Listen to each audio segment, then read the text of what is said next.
Guys, honor-based violence is up. Cousin marriage is up. Forced marriage is up. And even reports of female genital mutilation. Is it because English people have all of a sudden decided to mutilate their daughters and force them to marry their cousins in Pakistan that they didn't know they had? No. It's because we've opened up the borders. We've opened up our borders to the third world, and we have imported all of their problems with it. In the process, sacrificing decades of women's rights campaigning and human rights campaigning, and purely for the sake of welcoming in refugees and illegals. Welcome back to part 3 of the Free Thinker Cast. I'm your host Hannah. Give a video a big thumbs up, comment your ideas down below, and subscribe so you never miss a thought. You can boost the video within the algorithm. We can get more representation of our values. Let's go. Now, you might think slavery reparations to black people is a priority, or should be a priority in the West and in this generation. APPG lobbyists, Diane Abbott, Dawn Butler, alongside various other MPs were campaigning in Westminster just last week, and some others in Brussels, for reparations from King Charles. But if you ask any of these activists if they were ever slaves, they would of course answer no, because there's an absolute absurd entitlement to the immediate reparative justice that slaves actually needed when they were initially emancipated in order to financially mobilize them off their plantations and away from the dependence they had on their slave owners, for food, for water, and other basic necessities. Do you know who are the real victims of slavery? The real victims of slavery that need immediate aid?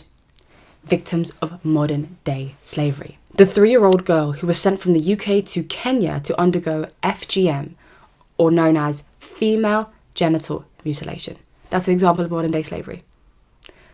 Girls who are forced to marry their cousins in Pakistan, modern day slavery. This is happening in the UK. The Guardian even reported that honour-based violence is up 60% in the last 2 years. Honour-based violence is what Islamic families carry out in order to preserve the honour of a family if their child or their relative goes wayward and deviates from the Islamic traditions. So my question is, how's integration going? Right? Because I hope you understand that multiculturalism is more than just embracing the positive elements of the cultures that arrive here. Happy Chinese New Year, the beautiful celebrations in central London, the amazing food the different cultures bring, because I love English food. Don't get me wrong, I love a full English breakfast, but nothing beats a chicken pad thai. It also means bringing the negative elements of cultures from developing nations. Attitudes towards women and girls that are simply incompatible with Western values. Eastern misogynistic attitudes towards women are making a major comeback in the West, okay? And these are rights that women fought arduously to obtain, to defend, to sustain, and look at you.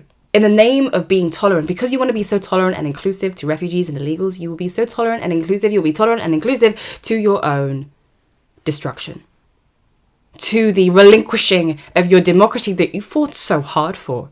And by the way, that doesn't mean there aren't success stories of integration. I think there are many people, I don't want to toot my own horn, but I think I've integrated, okay? I speak fluent English. I like English things. I know English history. There are good examples of integration where people actually love the culture. I don't hate on England. I don't hate the flag. You're not going to catch me burning it, like some other people did at Pimlico Academy, because they thought that the British flag or the Union Jack was not inclusive. Can you believe that? It wasn't inclusive. I was like, this is Britain, right? You could be black British, Asian British, white British, pink British. Anyways, you're going to meet many people who are black or minorities who have successfully integrated. You're going to know them to be kind people, respectful people, maybe good neighbours, proactive members of their community. You've got Mo Farah, for instance. I think he's a beautiful example. He's actually gone on to win gold medals for Britain in the Olympics, in the marathons, and whatever he's doing. That big, beautiful, black, brown head. I feel like if you put your hands on it, you just slap it, it will just tell you the future. What I'm saying is you're going to get success stories of integration all the time. However, these reports I've just shared with you are real reports. These are real statistics.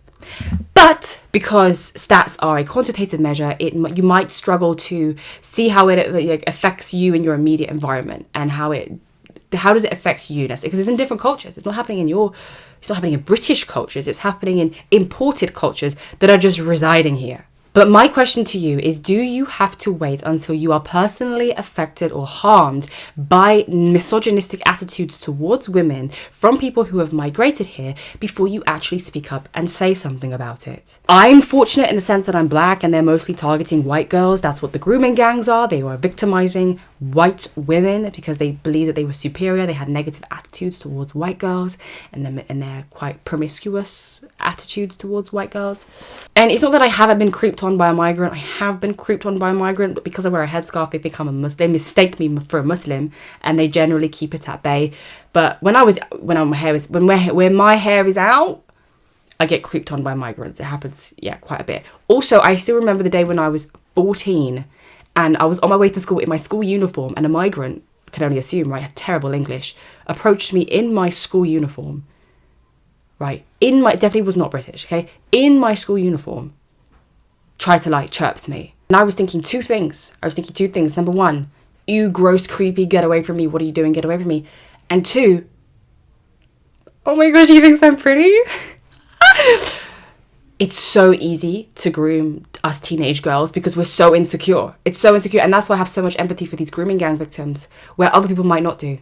Other people in those towns might don't look down upon these white English girls. Why are you spending so much time with Pakistani men? Well, if you're an insecure little 13-year-old girl and you've never got a compliment in your life, your parents don't shower you with your beautiful, you don't get a lot of affection at home, it's very easy to be groomed. Very easy. Thank the Lord I had Jesus' covering, and so that wasn't really a problem. Thank the Lord. Genuinely thank the Lord, because that could have went any which way. You were 14. I don't think you understand how impressionable you are at 14, especially when you're insecure. Every little 14-year-old girl is, no offense. No offense. I was one. Do you know what I mean? It was yesterday, but whatever. Now, Alex Felix, a phenomenal, a brilliant, phenomenal, anything you want to call her, presenter on Talk TV, did a brilliant monologue on the increase of harassment towards women, and specifically white girls, white women with blonde hair. Let's remind ourselves of that monologue because it carried so much weight, and I think we need to hear it coming from her herself. It's all about crimes and migrants committing crimes. And I'll tell you why this is particularly close to my heart. Because to coin a favourite phrase of the left wing, it has been my lived experience over the past 3 years or so that a lot of crimes happening against women especially seem to be committed by people who aren't from this country. I've been followed home with a man in one of those Afghan kulpul hats chuntering away in some language. All the way to my front door, I had to hide in my neighbour's house and pretend I didn't live in my house because he was lurking around outside trying to do indecent things to himself. That's right. I've also had my phone robbed off me by a Roma woman with a scarf on. And I'm like, what are we doing here? Who are these people? Why are we importing all this stuff? I cannot walk down the streets where I live anymore without weird men leering at me, making comments. Look, I'm not one of these Me Too movement women. When it was builders wolf whistling from vans, I don't care. Sometimes it brightens up your day. Because what they don't do is they don't get into your personal space. They don't trail you. They don't physically approach you. They don't follow you to your front door. It's a very different sort of more harmless thing, a wolf whistle, than some of the stuff I'm being subjected to now. And some of the stuff my best mate who lives around the corner, again, her lived experience. Also, guess what? A woman with long blonde hair. She has 4 teenage daughters. All of them now have at some point been sexually assaulted. See that? This is happening. This is very real, and it's happening. And the longer we continue to keep these borders open and we're not securing our borders and there's not a proactive effort for integration in the UK, these issues will continue to go unresolved. And the Labour Party are still not making a significant change in the political landscape in securing the safety for women and girls. In fact, when Nigel Farage is raising the question on securing the nation's borders in the PMQs earlier this week on Wednesday, he was hounded down by his fellow MPs, heckled, shouted at. His question was drowned out. Securing national sovereignty is far more than just establishing a patriotic identity that is distinct from the other hundreds of countries in the world. It is about securing a nation's values, defending our values that we have fought, democratic values and attitudes towards women and girls that the West has fought so hard for. It's more than just the borders. It's about us women. Today is even greater than it was back in 2016. We can't hear you. And that we demand, have you got a cold? the country demands that you say to the French president, Will you shut up?